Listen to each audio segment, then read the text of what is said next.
할렐루야. 귀한 마리아 찬양 하나님 받으신 줄로 믿습니다. 오늘 많이 앉으시니까 너무 행복하네요. 네. 수고해 주셔서 고마운 마음을 담았으니 박수 한번 하시겠습니다. 우리 민수기 31장의 말씀을 함께 대합니다. 네 가지의 주제의 말씀을 우리에게 주시고 있는데, 첫째로 미디안과의 전쟁입니다. 두 번째는 그 전쟁을 통해서 승리하고 돌아온 사람에게 모세가 의외의 반응을 보입니다. 모세의 분노입니다. 왜 모세는 승리하고 온 사람들한테 분노했을까?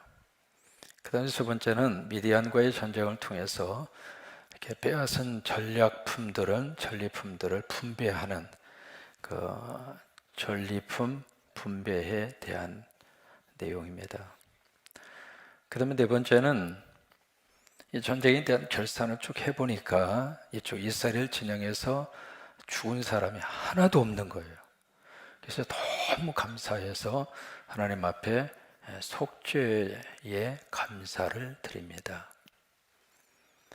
이것이 이제 오늘 본문을 통해서 주시는 네 가지의 말씀의 핵심적인 그런 내용입니다. 그러면 여기 미디안과의 전쟁, 이 미디안이라고 하는 족속이 어디 살았을까? 잠깐 지도를 통해서 여러분 보시면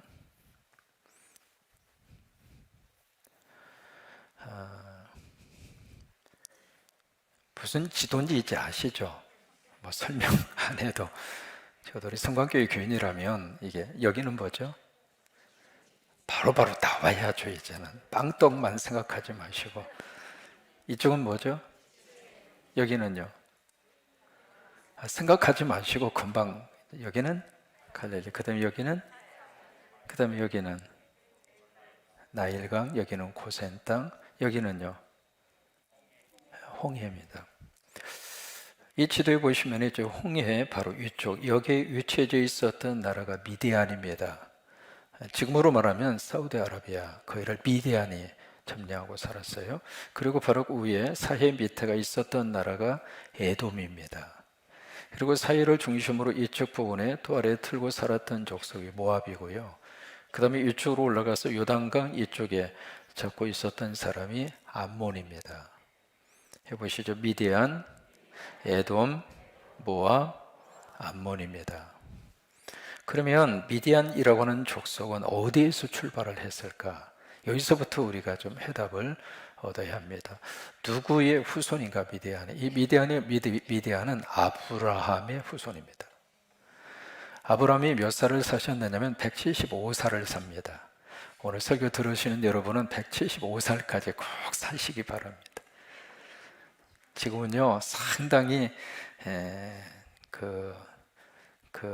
운이 없어야 100세를 삽니다. 어쨌든 아브라함은 175세를 살았거든요. 175세를 사는 동안 부인을 몇 명을 거느냐면 3명을 거느립니다. 별로 이렇게 많이 거느리지 않았습니다. 175년 사는 동안에 여자 셋만 거쳐갔습니다. 여러분, 첫 번째 부인이 누구일까요? 사라입니다. 그 사라를 통해서 이 세상에 태어난 아이가 딱 한 사람 있습니다. 누구냐면 이삭입니다. 그 다음에 후처를 드렸는데 그 후처의 이름이 하갈이죠. 그 하갈을 통해서 얻은 아들이 또 딱 한 사람입니다. 누구냐면 이스마엘입니다. 그 다음에 이 아브라함이 세 번째로 첩으로 얻은 여자가 구두라입니다.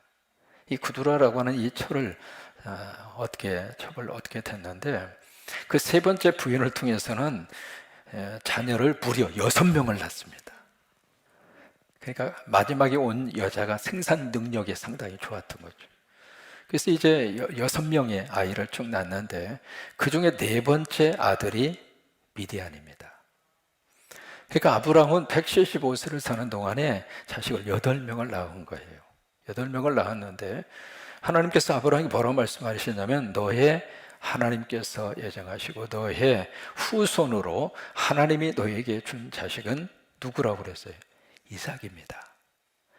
그러니까 이삭을 통해서 너의 영적인 대가 이어지고 너의 후손의 대가 이어지게 될 것이다. 그 말씀을 듣고 나서 이 아브라함이 살아생전에 교통정리를 합니다. 뭐냐면 이삭하고 이 배다른 자식들이 함께 섞여 있으면은 여러분 그 집안이 잘 될까요? 콩가루 집안 될 가능성이 많을까요? 1번일까요? 2번일까요? 2번. 어쩔 수 없어요. 그래서 아브라함이 죽기 전에, 살아생전에 성경의 창세기에 분명히 그렇게 나옵니다. 생전에라고 하는 단어가 나옵니다. 아브라함이 살아있을 때 그 정리를 하는 거예요. 우리도 말이죠, 언젠가 하나님 우리를 부르실지 모릅니다. 교통정리하고 살아야 합니다. 정리를 안 하고 가면은요, 그의 후손들 사이에서 참 묘해요. 이게요, 돈 앞에서는 형제지간 관계 다 깨져버립니다. 그러니까 어쨌든 많고 적음을 떠나서 우리가 교통정리를 하고 가야 할 필요가 있는데, 아브라함이 그것을 참 지혜롭게 잘한 거예요. 살아생전에 이게 이삭하고 나머지 7명의 자식들을 뚝 띄워놓습니다. 그래서 이스마엘은 이스마엘대로 멀리 보내잖아요. 그리고 이제 나머지 6명의 형제들도 전부 다 재산 분배를 다 해줍니다. 아브라함이 거부였잖아요. 돈이 많았잖아요. 그러니까 그 많은 재산을 골고루 다 분배를 해서 한 몫을 다 띄워서 가라, 가. 그리고 이삭만 바로 이 약속의 땅에 거할 수 있도록 그렇게 정리 작업을 다 해준 거예요. 그래서 아브라함이 죽은 이후에 그 형제지간의 갈등과 분열의 요소를 사실은 사전에 아브라함이 다 없애준 거예요. 그래서 이 미디안이라고 하는 그도라를 통해서 나온 네 번째 이 자녀가, 그래서 바로 이 사해 남쪽, 여기 홍해, 바로 여기 굉장히 먼 거리잖아요. 이쪽에 가서 미디안이라고 하는 이 후손이 여기 가서 이제 자리를 잡고 하나의 민족을 형성하고 여기서 이제 도시국가를 만든 거예요. 그게 미디안이에요. 근데 이 미디안을 지금 뭐라고 말씀을 하시는가? 1절에 보시면은 바로 이스라엘의 원수라고 그랬습니다. 이스라엘을 위하여 원수된 미디안에게 원수를 갚아라. 그러니까 이스라엘의 원수였다, 그 말이거든요. 근데 2절에 보시면은 미디안을 하나님의 원수라고 그랬어요. 그러면 어떻게 돼서 아브라함의 씨잖아요. 아브라함의 후손이고 아브라함의 피를 이어받은 이 미디안 족속이 어떻게 이스라엘, 왜? 어떤 의미에서 혈통이 같잖아요. 배만 다를 뿐이지. 어떻게 이스라엘 족속하고 원수지간이 됐고 또 하나 더 나아가서 하나님의 원수가 됐을까? 그 사건의 배경이 바로 민수기 25장입니다. 민수기 25장에 보시면 그 앞에 민수기 22장부터 거기에 등장하는 한 사람이 있습니다. 누구냐면 발람. 좀 기억나십니까? 저 멀리 부올 출신. 여기 부올이라는 것은 바로 이쪽에 메소포타미아 이쪽에 있는 그 지역이거든요. 그러니까 메소포타미아 지역에서 유명한 점술가 발람. 그 발람을 여기에 모압 나라의 왕이었던 발락이 그를 초청합니다. 그래서 이스라엘 백성들을 저주하라고 그러잖아요. 저주하라고 그러는데 저주하려고 할 때마다 하나님 막으시는 거예요.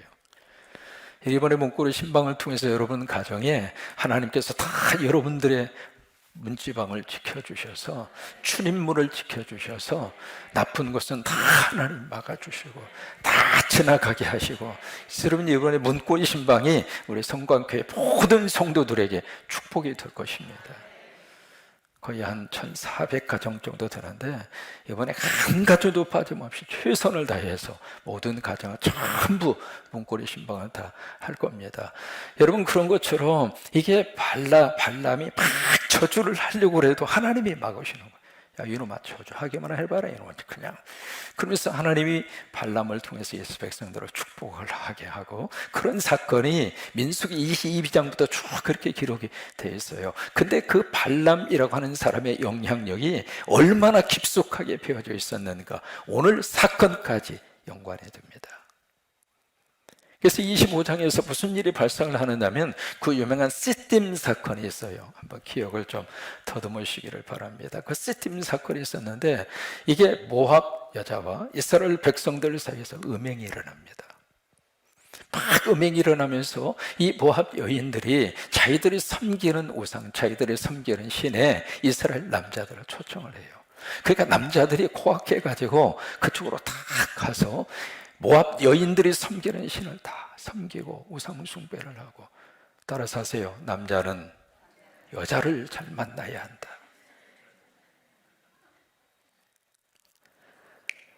예수 믿는 사람을 만났으면 얼마나 축복이겠습니까? 우상 숭배하는 여자 만나서 이 남자들이 전부 다 정신이 완전히 그냥 그쪽으로 쏠려서 그냥 우상 숭배하는, 그래서 거기에 바알 부울이라고 하는 그 우상을 숭배해요. 그러니까 하나님의 진노가 막 하늘 꼭대기까지 올라가는 거예요. 그래서 이제 모세가 막 화를 냅니다. 화를 내서 막 화를 내면서 저기 주동자들 전부 다 잡아서 죽이라고. 이제 그 명령이 떨어졌거든요. 그러니까 그 명령을 받고 나서 이스라엘 회중들이 모두가 막 대성통곡하고 우는 거예요. 울고 있는데 그런 분위기 속에서 정신 못 차린 이 미디안 그 시므온 족속의 시므리라고 하는 이름이 민수기 25장에 기록이 되어 있습니다. 그 시므온 족속의 족장입니다. 한 족속의 대표자예요. 그 시므리라고 하는 그 이스라엘 남자가 거기에 모압의 미디안의 여자 이름도 기록이 되어 있습니다. 성은 고시요, 이름은 스비, 고스비. 그 여자를 데리고 막 거기에 회막에서 태성통곡하고 울고 있는 이스라엘 백성들 그 목전에서 그 여자를 데리고 장막으로 들어가는. 그러니까 이제 더 분노가 막 끓어오르는 거예요. 그래서 이제 그때 분열이 나선 사람이 누구냐면 비느하스입니다. 비느하스가 가서 창으로 찔러 죽였죠. 그 사건이 민수기 25장에 기록이 되어 있는데 그 사건을 배후에서 막 조정한 사람이 누구냐면 발람이에요.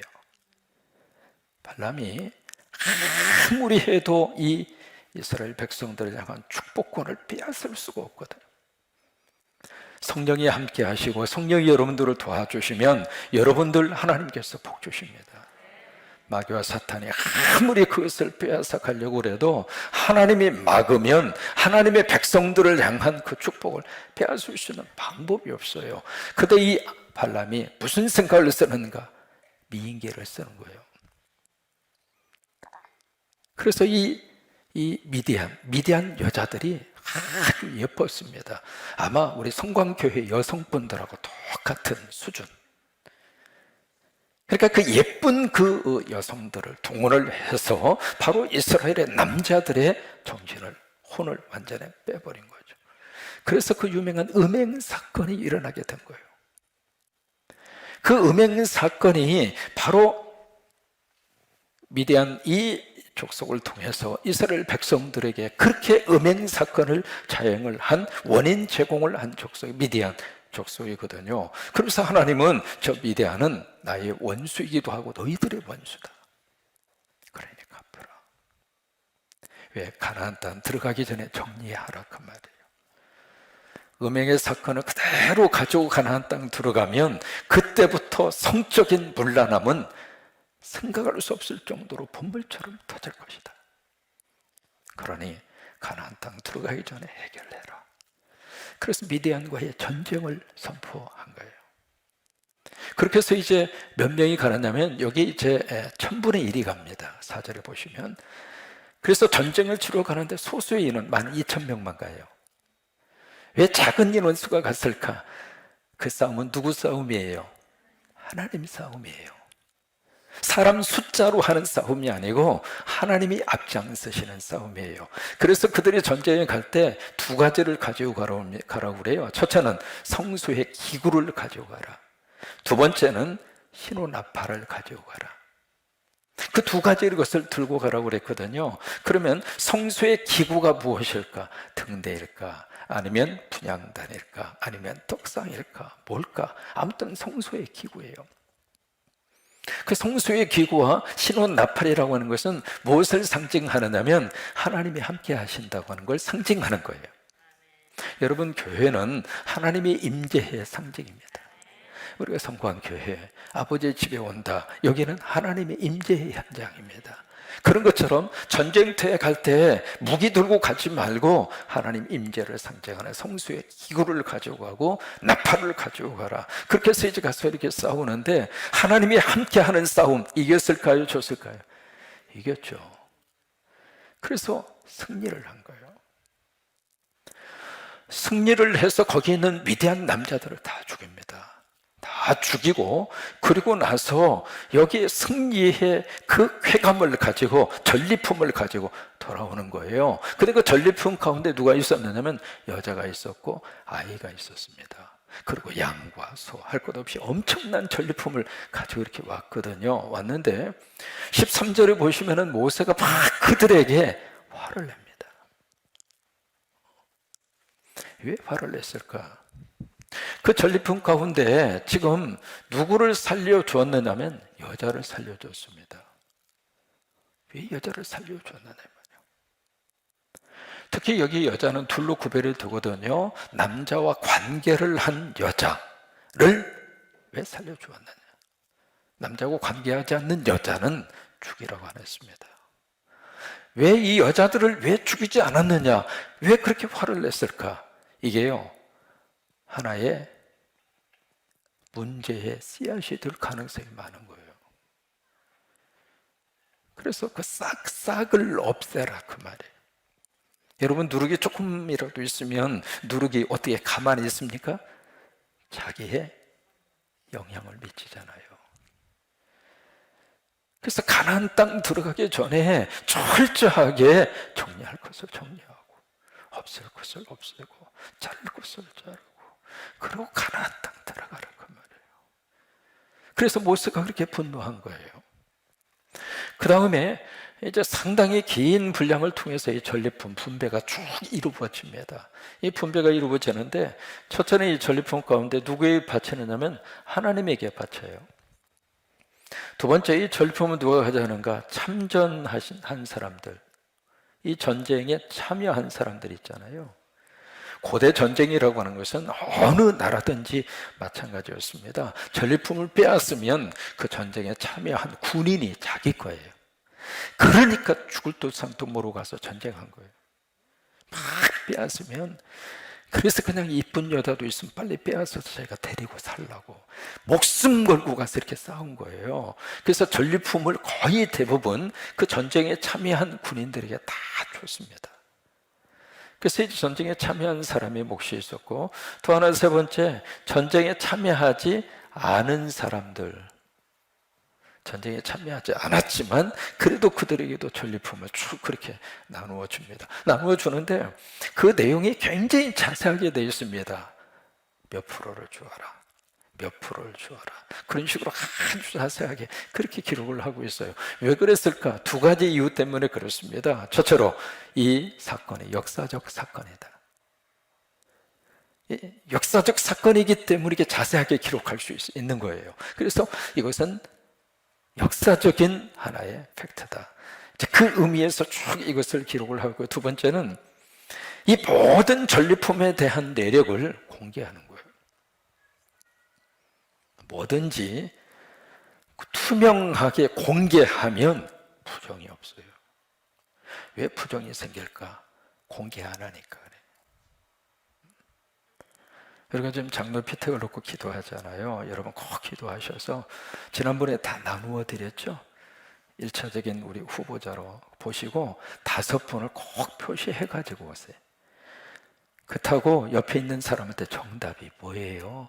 정답은 없습니다.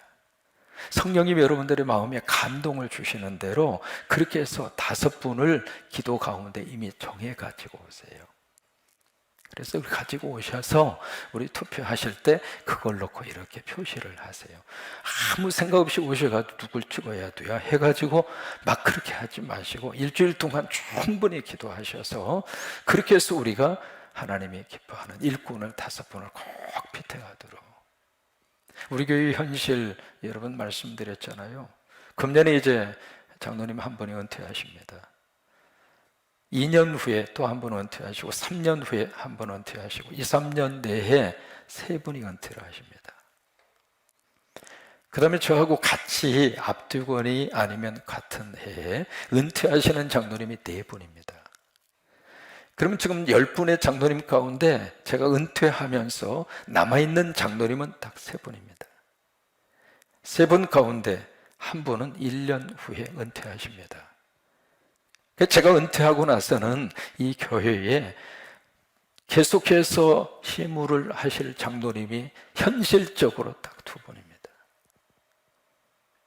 그게 우리 교회의 현실입니다. 그래서 우리 교회가 든든하게 세워져 가기 위해서는 여러분 당회가 든든해야 돼요. 당회가 하나님의 복을 받아야 돼요. 당회가 정말 하나님 앞에 딱 서 있어야 교회가 흔들리지 않습니다. 그래서 여러분들, 아이고 목사님 다음에 또 뽑으면 되죠. 보실까요? 금년에 이제 피택을 하죠. 내년이면 창립입니다. 그러면 제가 내년에 가면, 내년을 빼고 나면 제가 목회할 수 있는 연한이, 저는 어차피 법적으로 그 이상도 그 이하도 할 수 없으니까 딱 되면 가야 되잖아요. 그러니까 내년을 빼고 나면 제가 이 교회에서 목회할 수 있는 기간이 딱 5년 남습니다. 그러면 내년에 창립을 하고 그 다음 해에 또 장로를 피택할 수 있을까요? 그러면 1년 건너뛰어서 피택을 한다고 치면 그 다음 해에 또 창립을 하거든요. 그러면 물리적으로 최소한 필요한 시간이 2년에서 3년입니다. 다시 말해서 장로 피택할 수 있는 기회가 그렇게 많지 않다 이 말이에요. 이게 지금 우리 교회의 현실이에요. 그래서 여러분들이 꼭 기도하셔서 누구를 하겠는가 하나님께 꼭 기도하세요. 하나님, 이번에 누구를 세우고 싶어 하세요? 꼭 부탁드립니다. 인기 투표하는 거 아닙니다. 무슨 시장 선거하는 거 아닙니다. 내가 좋아하는 사람 뽑는 게 아닙니다. 하나님 일꾼을 뽑는 거예요. 하나님 일꾼을 뽑아요. 그래서 우리가 이 일도 우리가 지금 투명하게 하는 거예요. 다 공개하고 전부. 그래야 거기에 어떤 부정적인 개입이 들어갈 수가 없거든요. 지금 이 전리품 문제도 이 자세하게 기록한 이유가 바로 그런 의미를 가지고 그렇게 기록을 한 거예요. 그래서 몇 마리 아주 정확하게 이렇게 기록을 하잖아요. 그럼 마지막으로 이 다 결산을 해보니까 기가 막힌 여기에 고백이 나옵니다. 무슨 고백이 나오느냐면 47절입니다. 47절에 48절부터 보실까요? 한번 읽습니다. 군대의 지휘관들 곧 천부장과 백부장들이 모세에게 나와서 모세에게 말하되 당신의 종들이 이끈 군인을 계수한즉 우리 중 한 사람도 한 사람도 not one is missing 하지 않았다.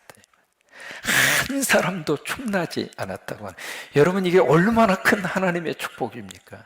여러분, 하나님이 여러분들을 축복하셔서 충나지 않게 되기를 바랍니다.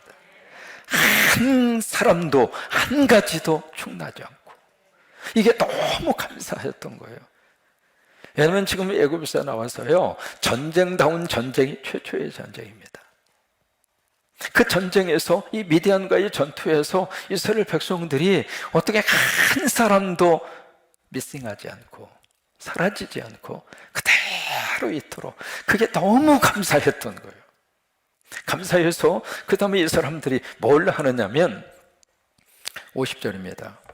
우리 각 사람이 받은 바 금패물 곧 발목고리, 손목고리, 인장반지, 별걸 다 고리로 다 차고 있었죠. 인장반지, 귀걸이, 목걸이들을 여호와께 헌금으로 우리의 생명을 위하여 여호와 앞에 어떻게 하라고? 속죄하려고 가지고 왔나이다. 근데 가져온 그 양이 52절에 보시면 16,753개입니다. 그걸 지금 우리 현대식 개념으로 계산을 하면 190kg입니다. 이 양이 작을까요? 많을까요? 엄청난 양입니다. 190kg. 그것을 누가 내라고 써낸 것이 아니라 자발적으로, 우리 생명을 하나님께 보호해 주셨구나, 이 생명을 하나님이 이렇게 보호해 주셨구나. 여러분, 그래요. 지금 우리가 매일 살면서 하루하루 하나님 우리 목숨 보호하고 계시는 거예요. 금년 1년도 하나님 우리의 생명 보호해 주셨고, 우리가 그 믿음으로 사는 거예요. 그 믿음으로.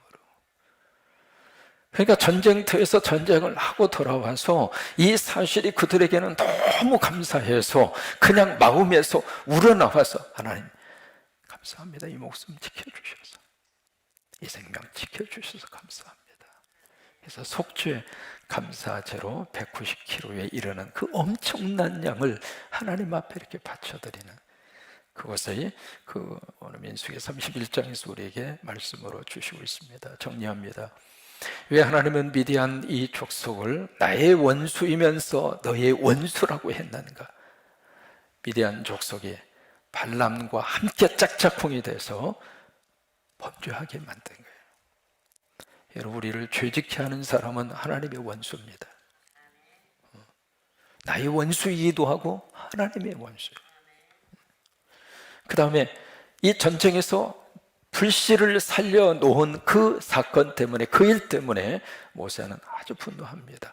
여러분, 하나님 앞에서는 적당이라는 게 없어요. 그냥 눈 감아주고 가시죠, 뭐 그런 게 안 통하는 거예요. 그래서 악의 씨는 조금이라도 남겨놓으면 결국에 가서는 그것 때문에 치명적인 데미지를 입어요. 그래서 철저하게, 어떤 의미에서 우리가 구약성경 읽으면서 어떻게 하나님이 이루실 수 있을까 싶은 생각을 할 정도로 그렇게 하나님께서 악의 뿌리를 뽑아요. 그 다음에 거기서 얻은 전리품을 아주 투명하게 골고루 다 그렇게 분별을 합니다. 왜요? 부정이 끼어들어가죠. 부정이 끼어들어. 그리고 마지막 결산을 해보니까 한 사람도 미싱 나지 않고 한 사람도 죽지도 않고, 이렇게 하나님이 보호해 주신 것이 너무 감사해서 자원해서 하나님 앞에 귀한 것을 바치는 아름다운 모습을 우리가 봤습니다. 하나님의 축복 여러분 가운데 임하시기를 주의 이름으로 축원합니다.